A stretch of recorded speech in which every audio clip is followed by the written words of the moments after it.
ప్రభువైన యేసుక్రీస్తు నామమునకు మహిమ ఘనత ప్రభావములు చెల్లునుగాక. అంటే క్రీస్తు మన కొరకు బాధపడి, ప్రభువైన యేసుక్రీస్తు మన కొరకు ఎందుకు బాధపడ్డాడు?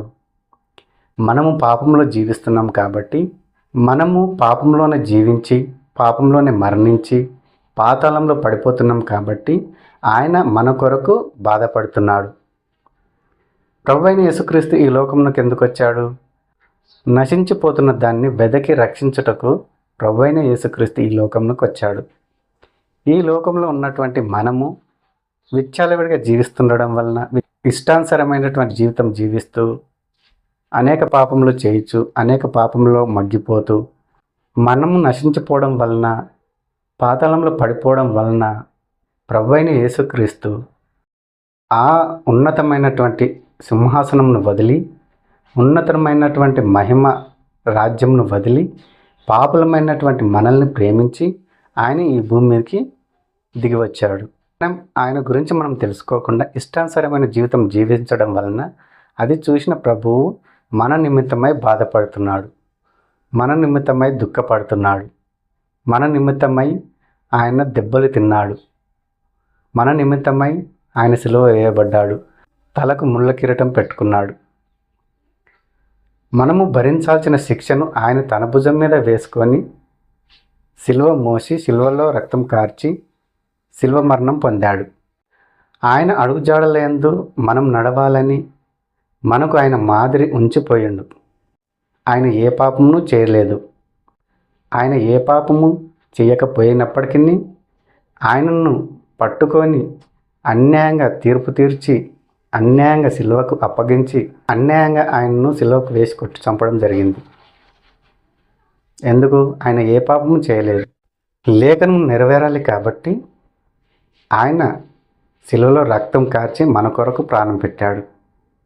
కాబట్టి ఆ ప్రభువైన యేసుక్రీస్తును మనం అర్థం చేసుకొని ఆయన ఎంత నిమిత్తం ఈ లోకానికి వచ్చాడో ఆ ఉద్దేశమును మనం తెలుసుకొని, మనము ప్రభువైన యేసుక్రీస్తు రక్తంలో కడగబడి, నీతిమంతులుగా తీర్చబడి, పరిశుద్ధులుగా మార్చబడి, ఆయనకు సాక్షులుగా జీవిస్తే కానీ మనం ఆయన బిడ్డలం కాలేము. కాబట్టి ఆ దేవాతి దేవుడు ఉన్నతమైన స్థానంను వదిలి పాపులమైన మన కోసం ఈ భూమిపైకి దిగి వచ్చాడు. కాబట్టి మనం ఆయనను అర్థం చేసుకొని ఆయన వైపు మనం తిరిగిన ఎడల ఆయన మనం వైపు తిరుగుతాడు.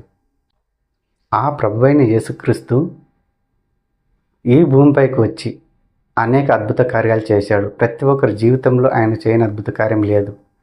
కుంటి వాళ్ళను స్వస్థపరిచాడు, గుడ్డి వాళ్ళను స్వస్థపరిచాడు, మూగవాళ్ళను స్వస్థపరిచాడు, అనారోగ్య సమస్యలతో బాధపడుతున్న వారిని స్వస్థపరిచాడు.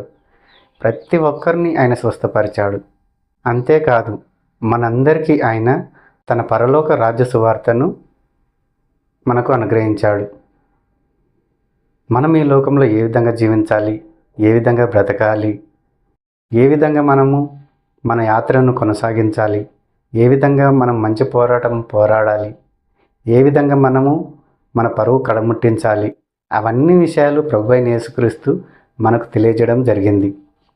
కాబట్టి ఆయన మనకు మాదిరిని ఉంచిపోయాడు. ఆయన్ని మనం ఆధారం చేసుకొని ఈ లోకంలో మనం జీవించాలి. ఆయనే మనకు ఆధారము, ఆయనే మనకు మాదిరి. కాబట్టి ఆ ప్రభువును మనం నమ్ముకొని మనం కూడా మంచి పోరాటం పోరాడి ఈ లోకయాత్ర ముగించుకొని వెళ్ళిపోయేటప్పుడు మనం కూడా ఈ లోకంలో ఉన్నటువంటి వారికి మాదిరిని ఉంచి మనం కూడా వెళ్ళిపోవాలి.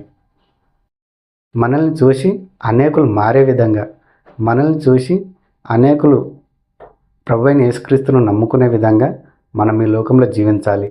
ఓపికతో, ఓర్పుతో, సహనంతో మనం జీవించాలి.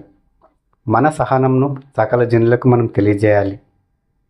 కాబట్టి ప్రభువుని నమ్ముకున్న వాళ్ళు ఈ విధంగా ఉంటారని వాళ్ళు కూడా తెలుసుకొని వాళ్ళు కూడా ప్రభు వైపు తిరిగే విధంగా మనము అనేకులను ఆయన చెంతకు మనం చేర్చాలి.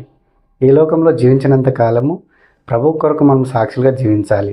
కాబట్టి ప్రియ సహోదరి సహోదరుడు గమనించు, ఆయనలో పాపం లేనప్పటికీ ఆయన ఈ లోకంలోకి వచ్చి శిలువ మరణం పొందాడు. ఎవరి కోసము?